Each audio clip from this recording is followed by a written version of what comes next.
Captain Lisa Martinez walked into the massive chamber where the Galactic Defense Council held their meetings. The room stretched high above her head, with walls made of some kind of glowing metal she did not recognize. Representatives from 3 major alien species sat at a curved table that seemed to float in the air without any support. The sight still amazed her, even though this was her 3rd visit to the space station. Admiral Jake Harrison stood beside her looking nervous. He had warned her that the aliens might not take her proposal seriously. Lisa carried a small device in her hand that contained years of research and testing. Everything she had worked for came down to this moment. The Zephyrian delegate spoke first. Its body looked like living crystal that changed colors as it moved. When it talked, the sound came from vibrations in the crystal structure that somehow formed words humans could understand. The human representative wishes to address the council again, it said with what sounded like amusement. Lisa stepped forward and activated her device. A holographic display appeared showing technical drawings of an F-16 fighter jet. Honored council members, I have developed a way to make our aircraft completely invisible to your sensors, she began. The Vex Empire representative made a clicking sound that Lisa had learned meant laughter among the insectoid species. Its compound eyes reflected the light from her hologram as its mandibles moved. The humans think their primitive flying machines can hide from our technology, it buzzed. We have sensors that can detect a grain of sand from 3 star systems. Away, Lisa kept her voice steady. I understand your skepticism, but I believe you might be surprised by what human engineering can accomplish when we put our minds to it. The Korath Federation delegate raised its reptilian head and showed rows of sharp teeth in what might have been a smile. Its scales were dark green and seemed to shimmer under the chamber lights. Little human, your species has barely learned to leave your own planet. We have been conquering star systems for 1,000 of your years. Your metal flying toys are loud, clumsy, and easy to see. The Zephyrian delegate chimed again, and its crystal body flashed bright colors. Perhaps we should explain to the humans how sensor technology works. Our quantum scanners can detect energy signatures across multiple dimensions. Your combustion engines burn fuel that creates heat signatures visible from vast distances. The electromagnetic emissions from your computers and communications equipment shine like beacons in space. Admiral Harrison shifted uncomfortably beside Lisa. She could see sweat forming on his forehead despite the cool temperature in the chamber. The political pressure on him must be enormous. Earth needed allies, and these meetings were humanity's only chance to gain membership in the galactic community. Lisa had expected this reaction, but it still stung to hear their dismissive tone. I appreciate the explanation, but what if I told you that my modifications eliminate all of those signatures completely? The Vex delegate clicked so loudly that it echoed through the chamber. Impossible, it buzzed. Even our most advanced stealth ships cannot achieve complete invisibility. The laws of physics do not allow it. The laws of physics as you understand them, Lisa replied calmly. Human scientists have approached this problem from a different angle. The Korath delegate leaned forward with interest despite its mocking tone. And what angle would that be, little human? Lisa touched her device and the hologram changed to show complex mathematical equations. We have learned to bend electromagnetic radiation around our aircraft using a combination of metamaterials and adaptive camouflage. The system responds in real time to incoming sensor sweeps and redirects them harmlessly away. The 3 aliens exchanged what Lisa assumed were glances, though it was hard to tell with their different anatomies. The Zephyrian delegate chimed softly and its colors shifted to deeper blues and purples. The theory is interesting, but the practical application would require computing power beyond your current capabilities. Actually, we solved that problem. Using quantum processors built from salvaged components, Lisa said. This statement caused an immediate reaction. All 3 aliens began making their species equivalent of excited chatter. The Vex delegate clicked rapidly while the Korath delegate hissed, and the Zephyrian delegate flashed bright red. You claim to have reverse-engineered our technology, the Korath delegate said with anger clear in its voice. That would be a violation of galactic law. Admiral Harrison stepped forward quickly. The components came from ships that crashed on our planet decades ago before we knew about galactic law. We studied them purely for scientific research, Lisa added. We did not copy your designs, but rather found ways to make them work with our existing technology. The combination created something entirely new. The Vex delegate stood up, revealing its full insectoid form. It was nearly 8 feet tall with 4 arms and legs that ended in sharp claws. Even if your claims were true, which they are not, your primitive aircraft would be destroyed in seconds by our weapons. That assumes you could target what you cannot see, Lisa replied. The Zephyrian delegate made a sound like breaking glass, which Lisa recognized as laughter. Human arrogance knows no bounds. Your species builds toys and thinks it can challenge civilizations that have mastered space for millennia. The Korath delegate showed its teeth again. Perhaps we should give the humans a demonstration of real military power. Our scouts report that your planet has no meaningful defenses. Admiral Harrison's face went pale at this subtle threat.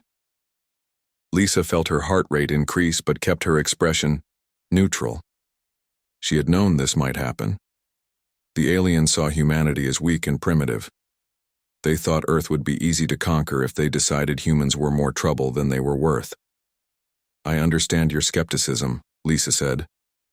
But I wonder if you might consider allowing a demonstration. A demonstration of what? The Vex delegate buzzed. Your ability to waste our time with impossible claims. A demonstration of human stealth technology in actual combat conditions, Lisa replied. The chamber fell silent. The 3 aliens looked at each other again, and Lisa could sense some kind of communication passing between them that humans could not detect. Finally, the Zephyrian delegate spoke. You would risk your primitive aircraft against our military vessels? I would risk everything to prove that humanity deserves respect, Lisa answered. The Korath delegate laughed with a sound like grinding stone. Very well, little human. We accept your challenge.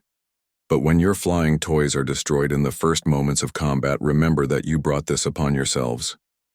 Lisa felt Admiral Harrison grab her arm, but she did not look at him. I accept your terms, she said.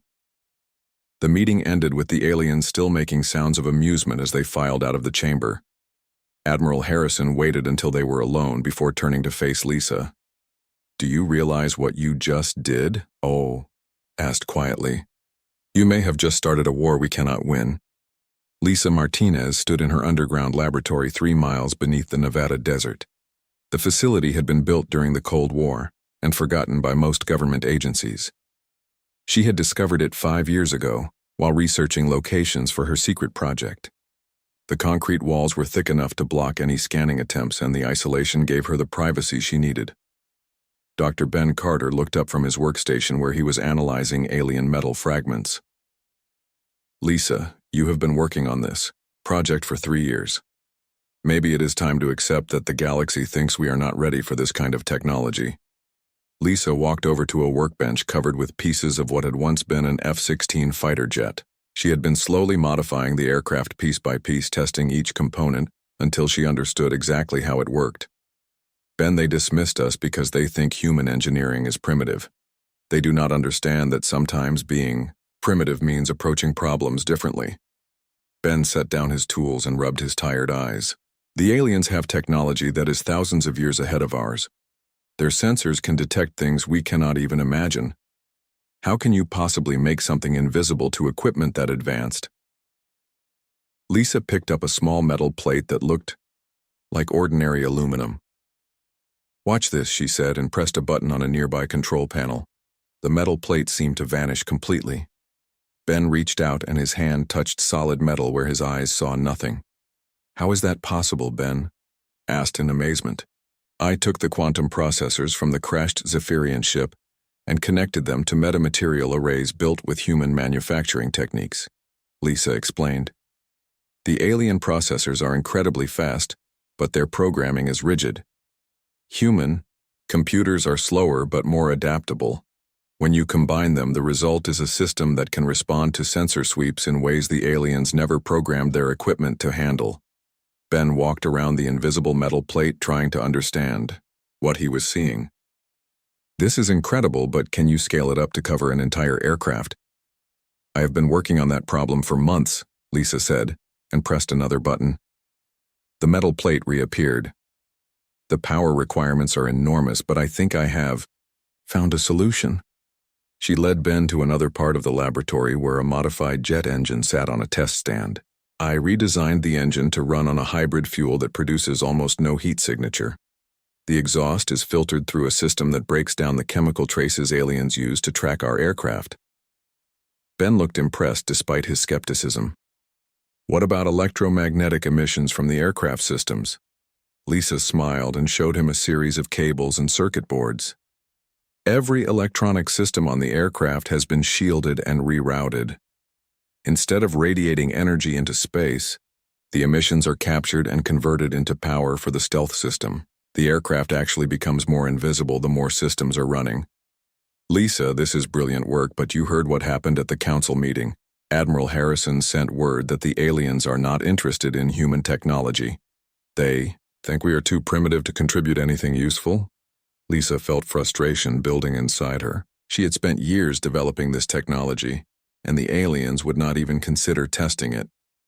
They are making a mistake, Ben. Human creativity has always been our greatest strength. We find solutions that others miss because we think differently. Ben was about to respond when they heard footsteps in the corridor outside the laboratory. Lisa quickly shut down her equipment and covered the modified aircraft parts with tarps. Only a few people knew about this facility, and most of them had security clearances higher than her own. Colonel Amy Davis walked into the laboratory wearing her dress uniform instead of her usual work clothes. Lisa immediately knew something was wrong. Amy never wore dress uniform unless she was delivering official bad news. Lisa, I need to speak with you immediately, Amy said with concern clear in her voice. What has happened? Lisa asked.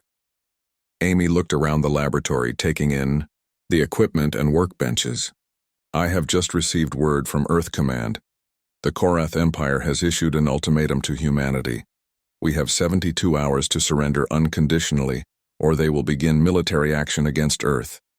Lisa felt the blood drain from her face. They are serious about this. Dead serious. Our intelligence sources report that Korath battle fleets are already moving toward our solar system. They have allied with the Vex Empire and the Zephyrian Federation. We are facing the combined military might of 3 galactic superpowers. Ben sat down heavily in a nearby chair. How many ships are they sending? Amy checked her tablet. Current estimates suggest over 200 warships of various classes. Our entire space fleet consists of 12 frigates and 30 fighter squadrons. We are outnumbered by more than 10 to 1. Lisa walked over to her covered aircraft and pulled off the tarp, revealing the modified F-16. Amy, what if I told you that I might have a way to even those odds? Amy stared at the strange-looking fighter jet. The aircraft was covered in a matte black coating that seemed to absorb light. Strange antennas and sensor arrays stuck out at odd angles. The engine had been completely rebuilt with components that looked like nothing she had ever seen. Lisa, what is this? Amy asked. This is a stealth fighter that can become completely invisible to alien sensors, Lisa replied. I have been working on it for 3 years using technology salvaged from crashed alien ships. Amy walked around the aircraft examining the modifications. Does it work? I have tested individual components but never the complete system, Lisa admitted. I need permission to conduct a full-scale test. Amy was quiet for several minutes as she considered the implications. Finally, she spoke. Lisa, if this technology works, it could change everything. But if it fails, we will have wasted time and resources we cannot spare. Amy, we are facing annihilation, Lisa said. Our conventional weapons cannot penetrate alien shields, and our current aircraft are sitting ducks against their fighters. This stealth system might be our only chance. Ben stood up and joined the conversation. Colonel, I have seen what Lisa has accomplished here. Her approach to the problem is completely different from anything the aliens have encountered. It might actually work. Amy made her decision. Lisa, I'm going to contact General Rick Stone and request emergency authorization for your project. If he approves, you will have unlimited resources and priority access to any equipment you need. How long do we have? Lisa asked. Amy checked her watch. The alien fleets will reach Earth in 68 hours. Can you have your aircraft ready by? Then Lisa looked at her modified F-16 and mentally calculated all the work that still needed to be done. Amy, I will need help, a lot of help. Whatever you need, Amy replied. The survival of humanity may depend on what you have built here. As Amy left to make her phone calls, Lisa turned to Ben. Are you ready to find out if 3 years of work was worth it? Ben nodded. Lisa, if anyone can pull off the impossible, it is you. What do you need me to do? General Rick Stone arrived at the underground facility 12 hours after Colonel Amy Davis made her call. Lisa had never met the general before, but his reputation was legendary. He had commanded human forces during the first contact incidents and helped negotiate the initial treaties with alien species. When he walked into her laboratory, she could see why other officers respected him so much. Captain Martinez, show me what you have built, General Stone said without any small talk. Lisa led him to the modified F-16 and began explaining the stealth system. The general listened carefully and asked detailed technical questions that showed he understood the engineering challenges involved. After 30 minutes of demonstration, he made his decision. Captain, your project is now classified at the highest levels of government. You have unlimited funding and priority access to any resources you request. How many aircraft can you modify in the time we have left? Lisa had been thinking about this question since Amy left. Sir, with enough help I can modify 6 F-16s to full stealth capability, but I will need the best pilots and ground crew in the Air Force. You will have them, General Stone replied. I am also assigning Tony Rodriguez as your chief engineer. He designed the power systems for our space frigates and understands alien technology better than anyone else in the military.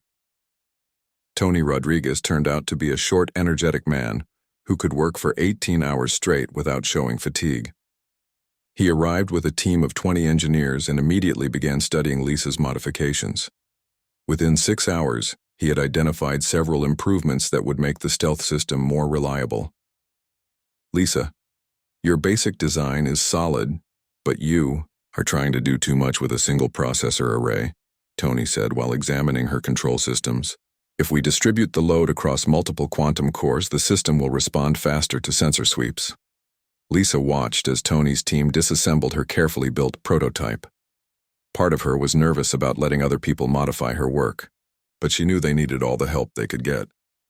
Tony, how much faster are we talking about? With the distributed system, response time drops from 3 milliseconds to less than 1. That might not sound like much, but alien sensors sweep in patterns. If we can respond fast enough, we can stay ahead of their scanning cycles. Commander Kate Phillips arrived the next morning with 5 other pilots who had been selected for the mission. Kate was known throughout the Air Force as the best fighter, pilot of her generation. She had more combat hours than any other active pilot and had never lost an engagement. Captain Martinez, I understand you have built some kind of super stealth fighter, Kate said as she examined the modified aircraft. How different is it to fly compared to a standard F-16? Lisa had been dreading this question. Commander, the flight? Characteristics are significantly different. The stealth coating adds weight in unusual places and the modified engine produces power differently.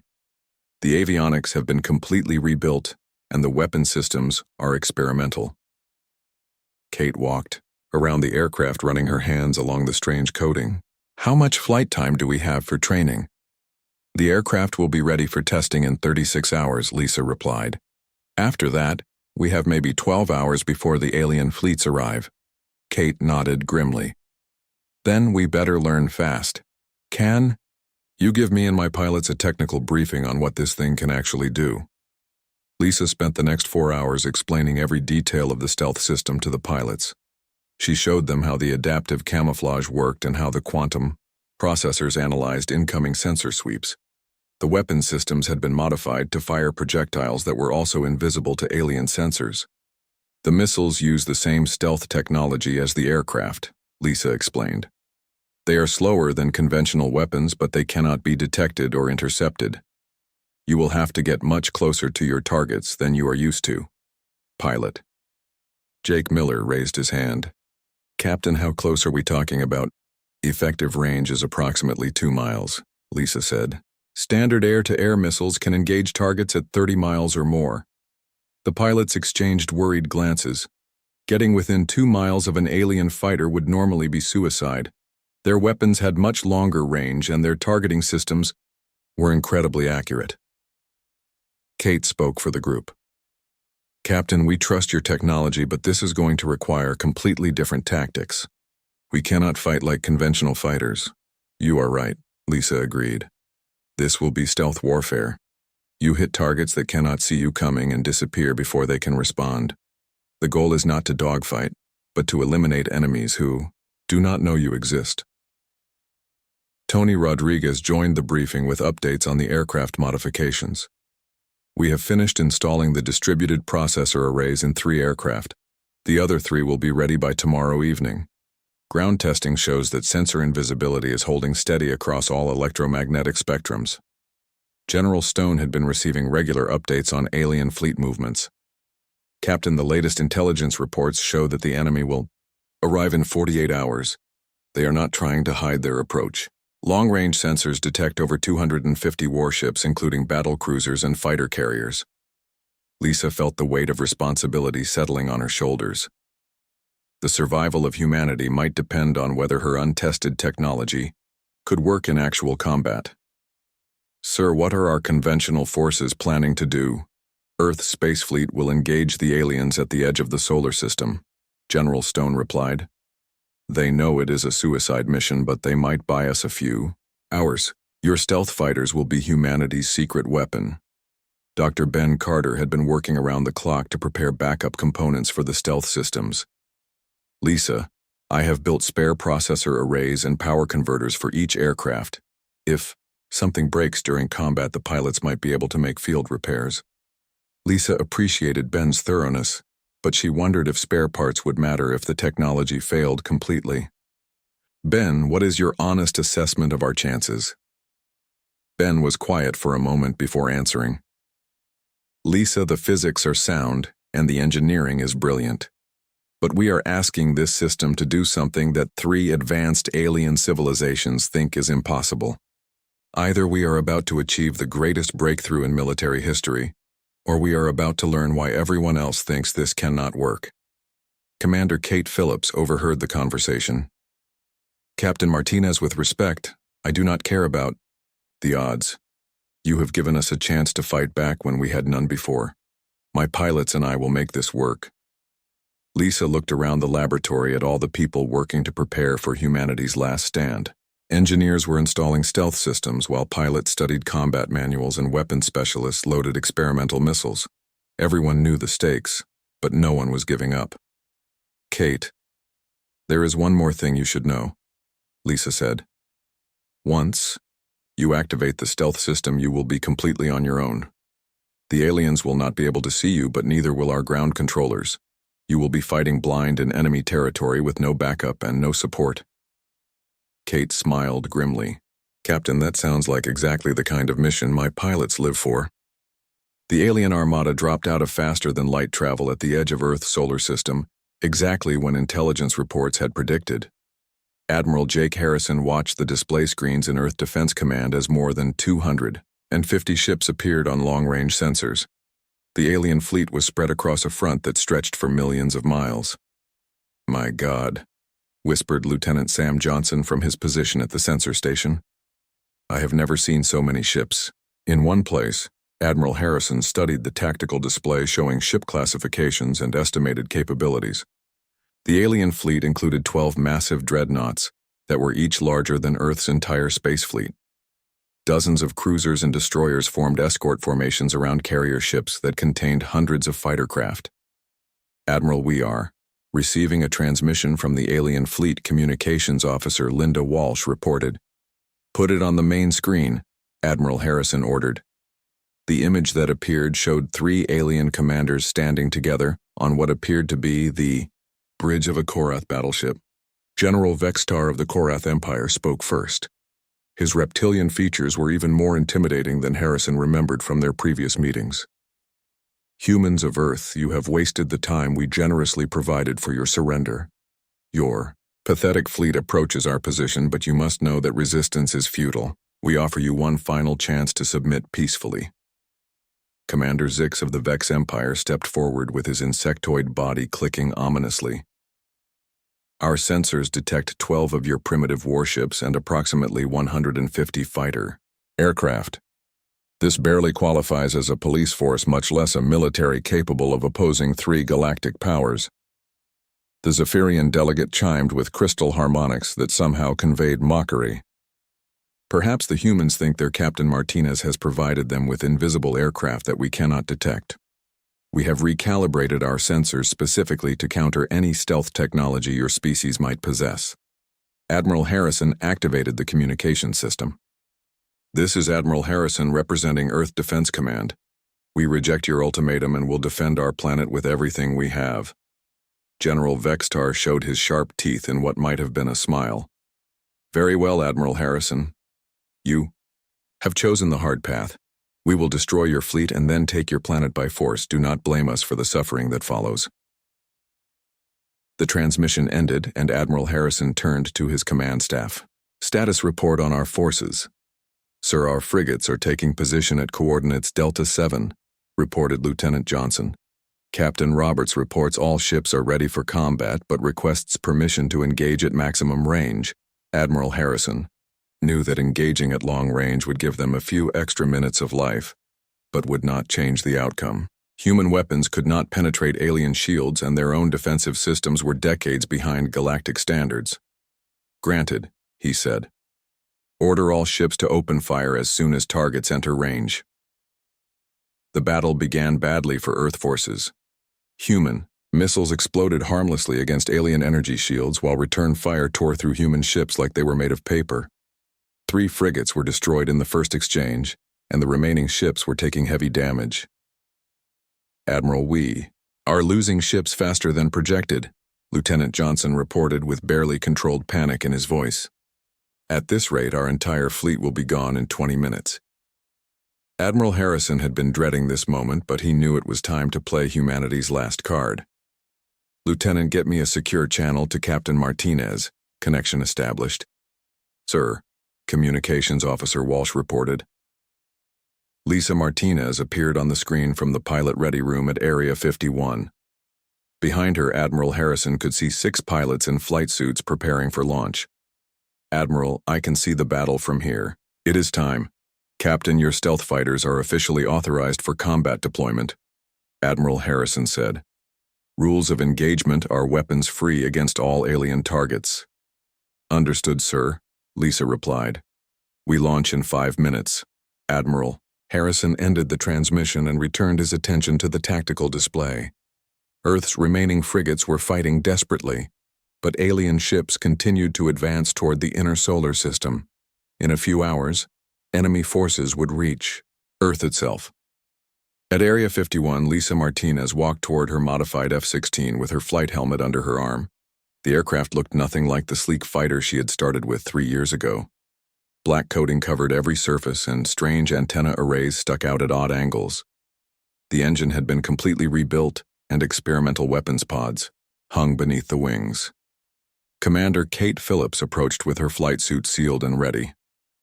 Lisa, are you sure this thing will actually fly? Kate, I have run every computer simulation possible, but this will be the first time all 6 aircraft fly together with full stealth systems active, Lisa admitted. There could be unexpected interactions between the quantum processors. Too late to worry about that now, Kate replied. My pilots are ready and Earth needs us. Lisa climbed into her cockpit and began the startup sequence.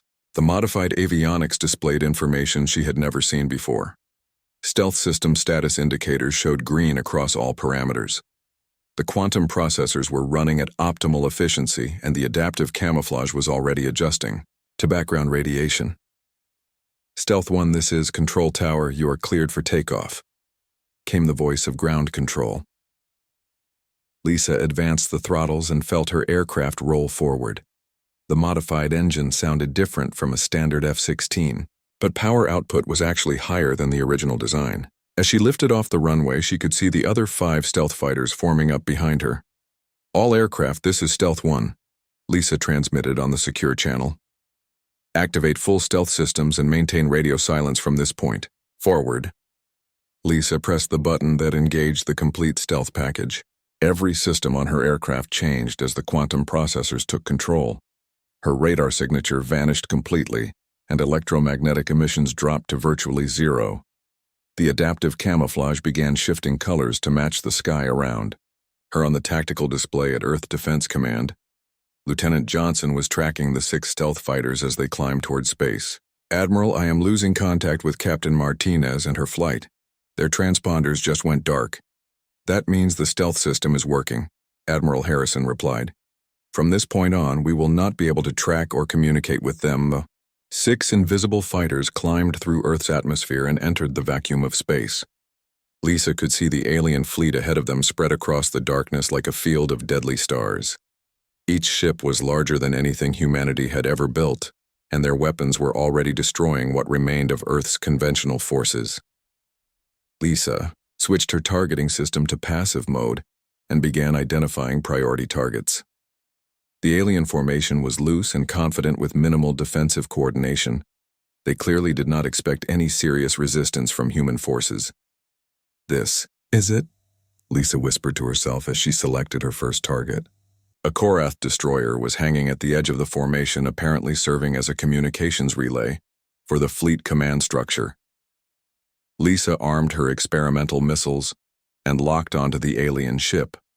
Her targeting computer showed a perfect firing solution, but she hesitated for a moment. Once she pulled the trigger, there would be no going back. Humanity would either prove itself capable of fighting galactic powers or go down in history as the species that tried to punch above its weight class. Lisa squeezed the trigger and watched her first missile streak toward the unsuspecting alien ship. The projectile was completely invisible to their sensors and moved in a straight line toward its target. 10 seconds later, the Korath destroyer exploded in a brilliant flash of light that could be seen from millions of miles away. The alien fleet immediately went to high alert as commanders tried to understand what had just happened. Ships began moving into defensive formations, while sensors swept space frantically looking for human attackers that did not exist. Lisa smiled grimly as she selected her next target. The real battle was just beginning. Lisa Martinez watched as confusion spread through the alien fleet like a virus. The destruction of the Korath destroyer had triggered massive sensor sweeps from every ship in the armada, but their equipment found nothing. She could hear alien communications crackling through her modified radio systems as commanders demanded explanations that no one could provide. "Impossible," came the translated voice of General Vextar. "Our sensors show no human ships in this sector. The destroyer must have suffered a reactor malfunction." Lisa smiled grimly as she maneuvered her invisible fighter toward the next target. Commander Kate Phillips and her pilots were spread across a 20-mile formation, staying far enough apart to avoid detection, but close enough for coordinated attacks. Each pilot had been assigned specific targets based on their individual strengths and experience. The alien fleet was now moving in tighter defensive formations, but their sensors still could not detect the stealth fighters. Lisa selected a Vex Empire cruiser that was serving as a fighter command platform. If she could eliminate it, the alien fighter squadrons would lose their coordination center. Lisa armed 2 missiles and locked onto the cruiser. Her targeting computer showed that the ship's shields were at maximum strength, and all defensive systems were active. Under normal circumstances, attacking such a heavily defended target would be suicide, but the aliens had no idea she was there. The missiles launched silently and crossed the distance to their target in 15 seconds. Both projectiles struck the cruiser simultaneously, causing a massive explosion that lit up the surrounding space. Secondary explosions rippled through the ship as internal systems overloaded and ammunition storage areas detonated. Commander Zix of the Vex Empire immediately ordered his remaining ships to maximum alert status. "All vessels implement random evasive maneuvers immediately. Something is attacking us that our sensors cannot detect." Lisa could see the alien formation beginning to break apart as individual ships started moving unpredictably. This was exactly what she had hoped would happen. Disciplined formations were harder to attack than scattered ships acting independently. Her radio system picked up transmissions from Commander Kate Phillips, who was attacking targets on the opposite side of the alien fleet. Kate had destroyed 2 smaller escort vessels and was now stalking a Zephyrian command ship. The crystal-based aliens were particularly vulnerable because their ships relied on precise harmonic frequencies for structural integrity.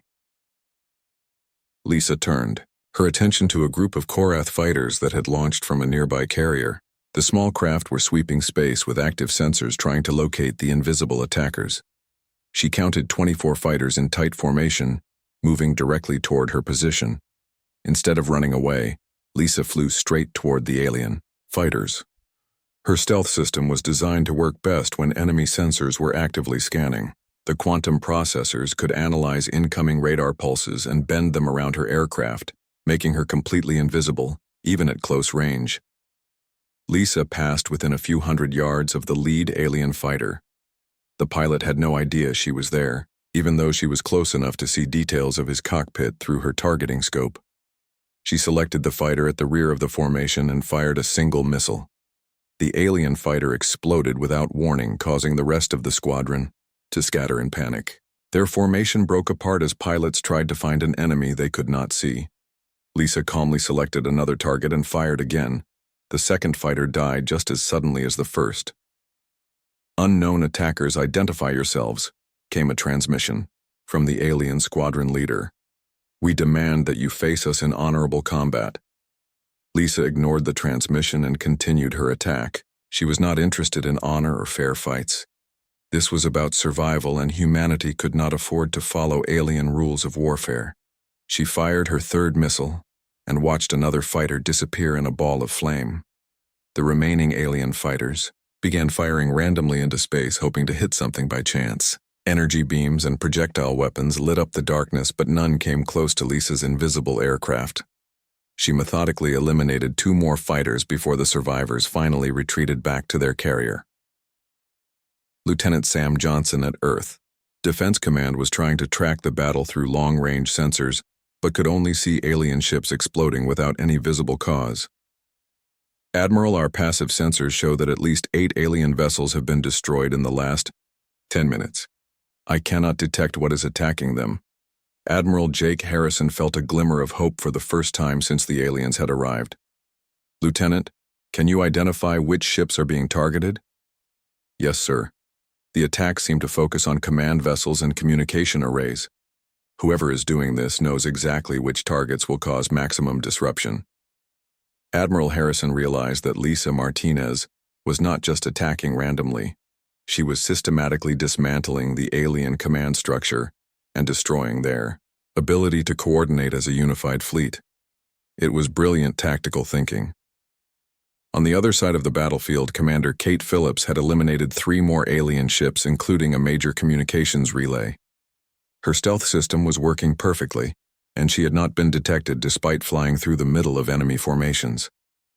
Kate selected her next target, which was a heavily armed Zephyrian battleship. The crystal ship was beautiful to look at, with geometric patterns that seemed to shift and change as light played across its surface. But beauty would not save it from her invisible missiles. Kate armed her weapons and was preparing to attack when her passive sensors detected something unexpected. A squadron of alien fighters was approaching her position from behind, moving in a search pattern that seemed almost random. But as she watched their movement, Kate realized they were not searching randomly at all. The alien pilots were following a mathematical pattern that gradually narrowed their search area. Someone had figured out a way to track stealth aircraft without using traditional sensors. Kate immediately changed course and increased speed to get away from the approaching fighters. "They are learning," Kate whispered to herself as she evaded the alien search pattern. The enemy was adapting to human stealth technology faster than expected. Lisa had noticed the same thing happening in her area of operations. Alien ships were starting to move in coordinated patterns that seemed designed to flush out invisible targets.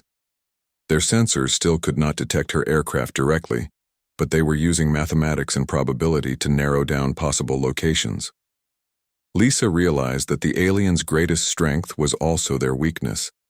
They thought in terms of advanced technology and complex solutions. But sometimes the simplest approach was the most effective. She decided to test a theory. Lisa flew her stealth fighter directly toward the largest ship in the alien fleet. The massive dreadnought was over 2 miles long and bristled with weapons that could destroy a city. It was the flagship of General Vextar in the command center for the entire invasion force. As Lisa approached the dreadnought, she could see hundreds of point defense weapons tracking across space looking for targets they could not find. The ship's shields were at maximum. Power and fighter squadrons patrolled the surrounding area. It was the most heavily defended target in the alien fleet. Lisa armed every missile she carried and locked onto the dreadnought's command section. If she could eliminate General Vextar, the alien fleet would lose its supreme commander. The attack would also prove that human stealth technology could penetrate any defense. But as Lisa prepared to fire, she noticed something that made her blood run cold. The dreadnought's main weapons were turning toward her position even though their sensors showed empty space. Someone or something had figured out exactly where she was. General Vextar's voice crackled through her radio system. "Invisible human, we know you are there. Your stealth technology is impressive but not perfect. Prepare to face the consequences of challenging the Korath Empire." Lisa Martinez felt her heart pounding as the massive weapons of the Korath dreadnought swiveled toward her position. General Vextar had somehow detected her invisible fighter and was preparing to destroy her. But Lisa had not survived 3 years of impossible engineering challenges by giving up when things looked hopeless. Instead of running away, Lisa did something completely unexpected. She flew straight toward the dreadnought at maximum speed while simultaneously firing every missile she carried. The alien ship's point defense systems opened fire, but their targeting computers could not lock on to her stealth fighter. Energy, beams and projectile weapons filled the space around her but missed by hundreds of yards. Lisa's missiles struck the dreadnought's command section just as she flew past the ship's massive hull. The explosions tore through armored plating and sent debris spinning into space. Secondary detonations rippled along the ship's superstructure as critical systems overloaded and failed. "Impossible," General Vextar's voice roared through the communications channels. "No single fighter could penetrate our defenses." But Lisa was already gone, vanishing back into the darkness between the alien ships. Her stealth system had worked perfectly even under direct fire from the most advanced weapons in the galaxy. The dreadnought was badly damaged but still functional. More importantly, Lisa had learned something crucial about alien psychology. They expected attacks to follow predictable patterns. When faced with superior firepower, most species would retreat or try to outmaneuver their enemies. Humans did the opposite. They flew straight into the teeth of the enemy and relied on courage to overcome impossible odds. Commander Kate Phillips had been watching Lisa's attack through her passive sensors. She realized that the key to defeating the aliens was not just stealth technology, but the element of surprise that came from thinking like humans instead of like galactic military strategists. Kate identified a formation of Vex Empire ships that were bunched together for mutual defense. Their insectoid commanders had arranged the vessels in a geometric pattern that provided overlapping fields of fire. It was militarily sound, but it also created a vulnerability that only human thinking would exploit. Kate flew her invisible fighter directly through the center of the alien formation. As she passed between the ships, she fired missiles in multiple directions, creating a simultaneous attack from inside their defensive perimeter. The Vex ships found themselves under fire from directions they had not defended against. 3 alien vessels exploded almost simultaneously as Kate's missiles found their targets. The surviving ships tried to reposition, but their careful formation was shattered. Kate disappeared back into space before they could organize a response. Commander Zix of the Vex Empire was frantically trying to coordinate his scattered forces. All ships implement emergency defensive protocols. The humans are using some kind of phase technology that allows them to attack from impossible positions. Lisa heard the alien transmissions and realized they were trying to explain human tactics. Using their own understanding of advanced technology, they could not comprehend that sometimes primitive approaches were more effective than sophisticated solutions. Lisa selected her next target, which was a Zephyrian crystal ship that served as a sensor relay for the alien fleet. The crystalline aliens had the most advanced detection equipment, but their ships were also the most fragile. A well-placed shot could shatter their entire vessel like breaking glass.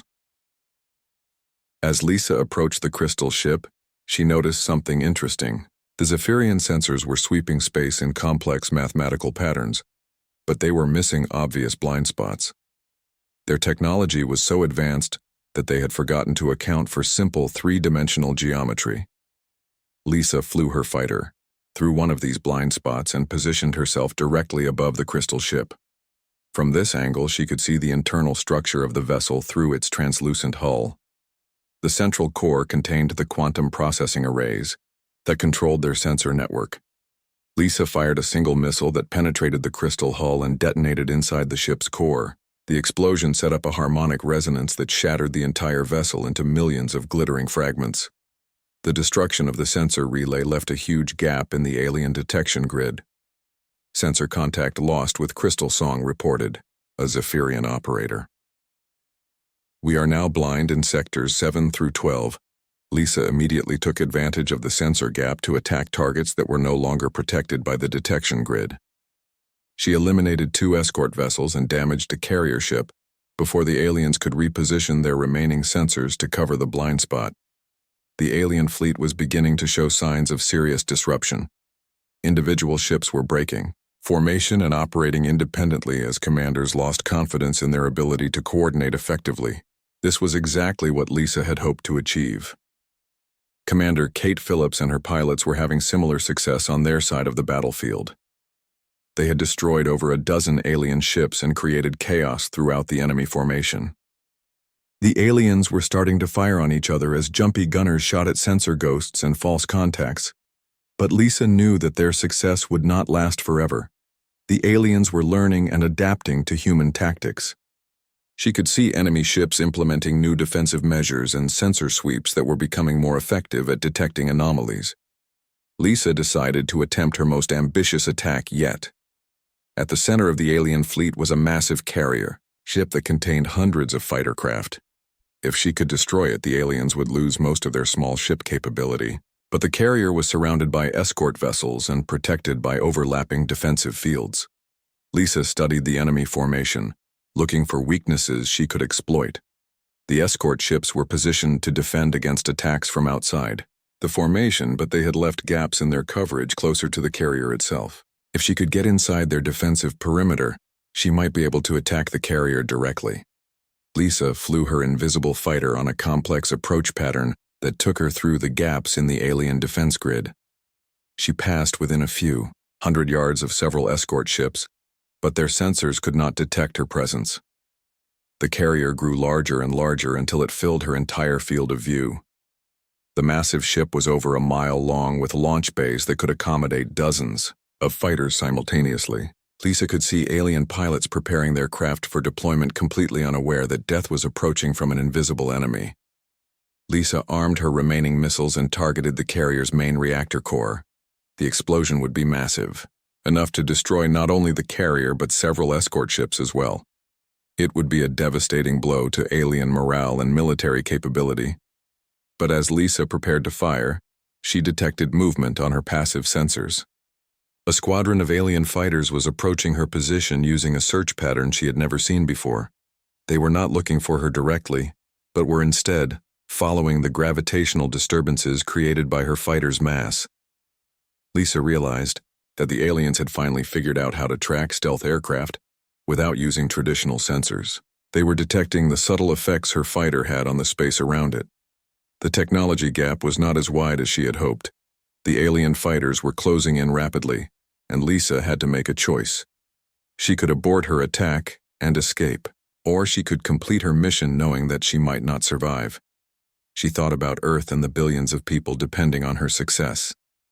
Lisa squeezed the trigger and launched every missile she had at the alien carrier. Then she pushed her fighter to maximum speed and tried to escape before the enemy fighters could surround her. The carrier exploded in a fireball that could be seen from the edge of the solar system. The blast wave destroyed 2 escort ships and damaged several others.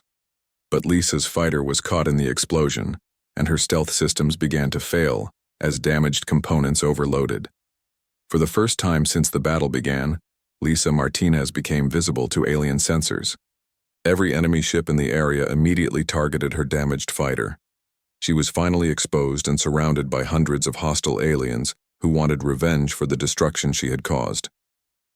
Lisa smiled grimly as she prepared for her final battle. She had proven that human stealth technology could work against galactic powers. Now it was time to show them what human courage looked like. The silence that followed Lisa Martinez's victory over 15 alien fighters stretched across the battlefield like a heavy blanket. The massive alien fleet that had arrived with such confidence now hung motionless in space as commanders tried to understand what had just happened. Their sensors showed debris from dozens of destroyed ships, but only one human fighter remained operational. General Vexitar stood on the bridge of his damaged dreadnought, staring at tactical displays that made no sense. His reptilian features showed confusion, and something that might have been fear. "How many ships have we lost?" he demanded. "Sir, we have confirmed the destruction of 37 vessels, including the carrier Swarm's Edge and the crystal ship Harmony of Light," reported his tactical officer. "Additionally, we have lost over 40 fighter craft and 3 major communication relays." Commander Zix of the Vex Empire was experiencing something his insectoid species rarely felt: doubt. The humans had achieved the impossible using technology that should not have worked and tactics that violated every principle of civilized warfare. "The human stealth technology is beyond our current understanding," Zix buzzed to his officers. "They have found a way to become completely invisible to our sensors while maintaining full combat capability." The Zephyrian delegate aboard its Crystal command ship was analyzing the battle data with growing amazement. Its crystalline structure chimed with harmonics that conveyed deep concern. "The humans did not simply hide from our sensors. They used our own overconfidence against us. We assumed technological superiority would guarantee victory." Admiral Jake Harrison received reports from across the solar system as word of the impossible victory spread through Earth's communication networks. Human colonies on Mars and the outer planets were celebrating while military commanders struggled to believe the tactical reports. "Admiral, we are receiving a transmission from the alien fleet," Communications Officer Linda Walsh announced. "Put it through," Admiral Harrison ordered while wondering if the aliens were preparing for a massive retaliation. The image that appeared on the main screen showed all 3 alien commanders standing together, but their body language had changed completely. General Vexitar no longer showed his teeth in a threatening manner. Commander Zix kept his compound eyes focused on the floor. The Zephyrian delegate's crystal body had shifted to deep blue colors that indicated respect. "Admiral Harrison, General," Vexitar began with a voice that lacked its previous arrogance. "We wish to request immediate cessation of hostilities and opening of diplomatic communications." Admiral Harrison felt his jaw drop in amazement. "Are you asking for a ceasefire?" "We are requesting negotiations for a formal treaty between our species," Commander Zix buzzed. "The Vex Empire recognizes that humanity possesses military capabilities we had not anticipated." The Zephyrian delegate chimed with crystal harmonics that conveyed deep respect. "We have witnessed the birth of a new power in the galaxy. Your Captain Martinez has demonstrated that technological advancement is not the only path to military superiority." Admiral Harrison realized that the entire balance of galactic politics had just shifted in humanity's favor. "What terms are you proposing?" General Vexitar checked his tactical displays before responding. "Full membership in the Galactic Defense Council with voting rights equal to any major power. Access to galactic trade networks and diplomatic protection. In exchange, humanity would share its stealth technology with allied species. We also request that Captain Martinez be designated as an official representative of Earth in all military matters," the Zephyrian delegate added. "Her tactical abilities have earned our deep respect." Admiral Harrison tried to keep his expression neutral despite the joy he felt inside. Humanity had gone from facing extinction to being offered full membership in the galactic community. "I will need to consult with Earth government before accepting any formal agreements, of course," Commander Zix replied. "But Admiral, we hope you understand that our fleets will be withdrawing from your solar system immediately. We have no desire to continue hostilities with a species capable of such devastating surprise attacks." The transmission ended, and Admiral Harrison turned to his staff with a smile that he could not suppress. "Lieutenant, get me a secure channel to Captain Martinez." Lisa Martinez appeared on the screen from the cockpit of her damaged fighter as she approached Earth's atmosphere. Her flight suit was torn and her face showed exhaustion, but her eyes were bright with victory. "Captain, the aliens have requested a ceasefire and offered humanity full membership in the Galactic Defense Council," Admiral Harrison reported. "They specifically asked that you be designated as Earth's military representative." Lisa felt the weight of responsibility settling on her shoulders once again. "Admiral, I am honored, but I think they may be overestimating what one pilot can accomplish. Captain, you just proved that human ingenuity can defeat superior technology when combined with courage and determination," Admiral Harrison replied. "The galaxy has taken notice of our species, and they want to know what other surprises we might have in store." As Lisa's fighter descended through Earth's atmosphere, she could see cities lighting up in celebration around the world. News of the victory was spreading rapidly, and humanity was beginning to understand that they were no longer alone and helpless in the galaxy. Dr. Ben Carter met Lisa on the runway at Area 51 with a huge smile on his face. "Lisa, you did it. You actually made them respect us." Lisa climbed out of her damaged fighter and looked at the aircraft that had carried her through the impossible battle. The black stealth coating was scorched and several antenna arrays had been shot away, but the fighter had performed beyond all expectations. "Ben, this is just the beginning," Lisa said as she removed her helmet. "Now that the galaxy knows we can fight, they will want to learn from us. Human creativity and adaptability are going to become very valuable commodities." Tony Rodriguez approached with a team of engineers to examine the battle damage on Lisa's fighter. "Captain, we need to analyze what worked and what failed during the engagement. If we are going to be sharing stealth technology with allies, we need to understand it completely." General Rick Stone arrived at the airfield in a convoy of military vehicles. He walked up to Lisa with the kind of smile that comes from witnessing the impossible. "Captain Martinez, you have just changed the course of human history. The President wants to speak with you personally about the aliens' diplomatic offer." Lisa looked around at all the people who had made her victory possible. Engineers and pilots and support staff had worked around the clock to make her impossible dream into reality. "General, this was not a solo effort. Everyone here contributed to proving that humans belong among the stars." Commander Kate Phillips landed her stealth fighter on the adjacent runway and joined the celebration. She and her pilots had eliminated dozens of alien ships and proven that human tactics could work on a large scale. "Lisa, what happens now?" Kate asked. "Now we build more fighters and train more pilots," Lisa replied. "The galaxy has seen what 6 human stealth fighters can accomplish. I think they might be very interested to see what 100 can do." As the sun set over the Nevada desert, Lisa Martinez stood beside her damaged fighter and looked up at the stars. Somewhere out there, alien fleets were withdrawing from human space, with new respect for the species they had tried to conquer. Diplomatic channels were opening that would bring humanity into the galactic community as equals rather than subjects. The girl who had been laughed at for claiming she could make aircraft invisible had just saved her entire species and earned a place at the table with galactic powers. But Lisa knew this was not an ending but a beginning. Humanity had proven they could fight, but now they would have to prove they could build and explore and contribute to galactic civilization. The stealth technology that had won the battle was just the first of many innovations that human creativity would bring to the galaxy. Lisa smiled as she watched the first stars appear in the darkening sky. Tomorrow would bring new challenges and new opportunities, but tonight belonged to celebrating the moment when humanity stopped being victims and became players in the great game of galactic politics. The universe had laughed at her stealth claims, until her F-16 silenced 15 enemy jets and changed everything. Now it was time to show the galaxy what else humans could accomplish when they set their minds to the impossible. Lisa Martinez found herself surrounded by 15 alien fighters from all 3 enemy species as her damaged stealth system flickered and failed. Sparks flew from her control panels and warning lights flashed across her instrument display.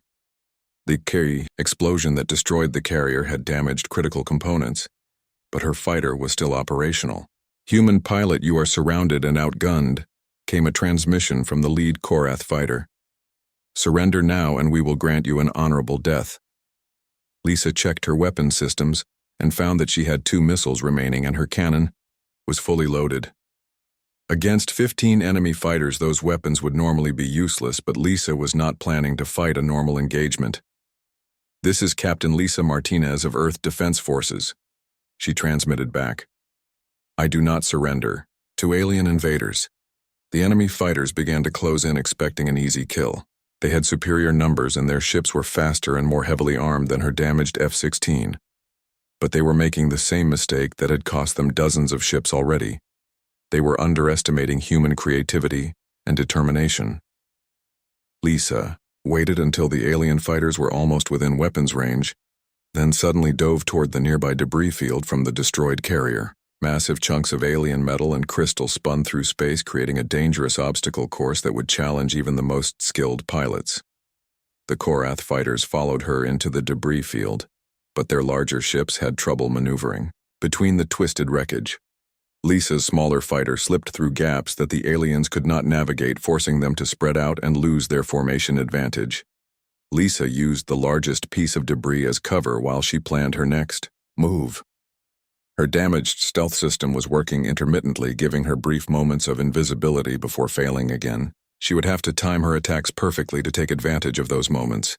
A Vex Empire fighter rounded the debris and opened fire with energy weapons that lit up the darkness. Lisa rolled her aircraft and returned fire with her cannon. The alien pilot had expected her to run, but instead she flew straight toward his ship while firing continuously.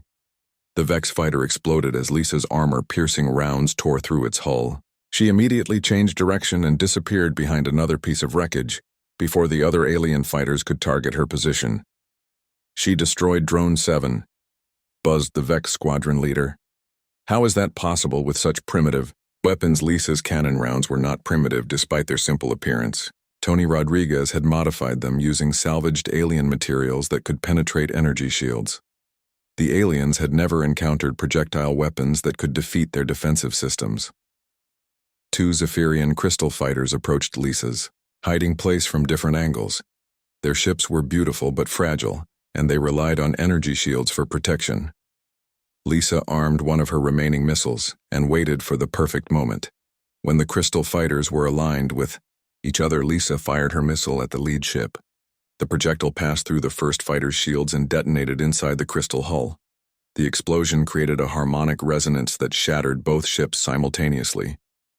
The remaining alien fighters realized they were facing an opponent unlike anything they had encountered before. Lisa was not just fighting with superior technology, but with tactics that made no sense according to galactic military doctrine. 3 Korath fighters tried to trap Lisa between them using a standard pincer movement. Instead of trying to escape, Lisa flew directly toward the center fighter while firing her cannon. The Korath pilot tried to turn away, but Lisa's rounds found their target, and the fighter exploded. Lisa used the explosion as cover to launch her final missile at one of the flanking fighters. The weapon struck home and another enemy ship died in a ball of fire.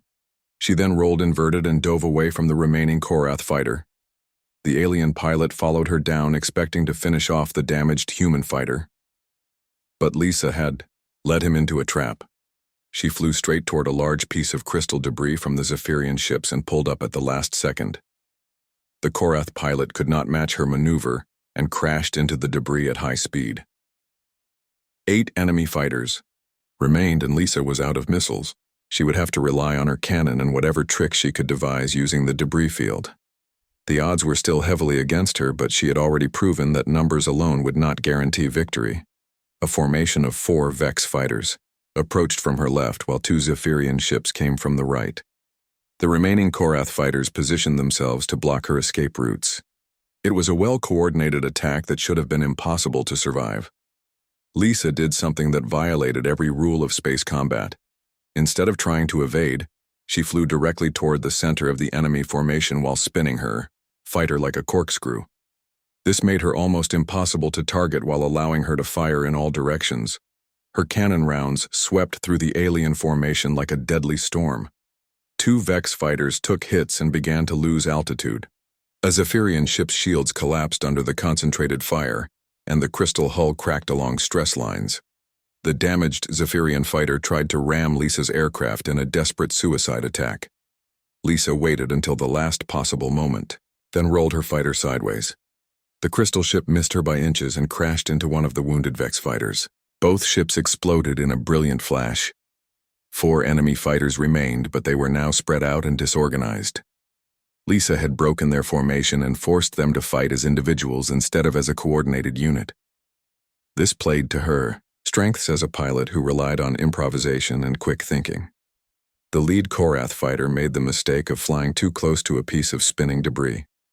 Lisa put a burst of cannon fire into the wreckage, causing it to fragment into dozens of smaller pieces. The high-velocity fragments tore through the alien fighter's hull like shrapnel. A Vex fighter tried to use its superior speed to outmaneuver Lisa, but she anticipated the move and fired ahead of the alien ship's flight path. Her rounds caught the fighter as it flew into her line of fire, and the insectoid pilot never had a chance to evade. 2 fighters remained, 1 Zephyrian and 1 Korath. They tried to coordinate their final attack, but Lisa had one more trick to play. Her damaged stealth system flickered back to life for a few precious seconds, making her invisible just as both aliens fired their weapons. The enemy fighters ended up shooting at each other as their targeting systems lost track of Lisa's aircraft. The Zephyrian ship's crystal hull shattered under the impact of Korath projectiles, while the reptilian fighter took a direct hit from a crystal energy beam. When the smoke cleared, Lisa found herself alone in the debris field surrounded by the wreckage of 15 enemy fighters. Her damaged aircraft was running on emergency power, and several critical systems had failed, but she was alive. Admiral Jake Harrison watched from Earth Defense Command as his sensors detected the massive explosions in the debris field. "Lieutenant, what is happening out there?" Lieutenant Sam Johnson checked his displays in amazement. "Sir, I am reading debris patterns consistent with the destruction of 15 alien fighters, but I can only detect 1 human aircraft in that area, Admiral." Harrison felt a surge of pride and disbelief. 1 human pilot in a damaged stealth fighter had just defeated 15 of the galaxy's best fighter pilots in single combat. It was the kind of victory that would become legend. Lisa keyed her radio transmitter, knowing that her stealth system was no longer working. Earth Defense Command. "This is Captain Martinez. Mission accomplished. Returning to base." But as Lisa turned her fighter toward home, she could see that the main alien fleet was still intact. She had proven that human technology and tactics could defeat galactic powers, but the war was far from over. The real test would come when the aliens learned from their mistakes and adapted their strategies to counter human advantages. Lisa had won the first round, but she knew the fight for Earth's survival was just beginning.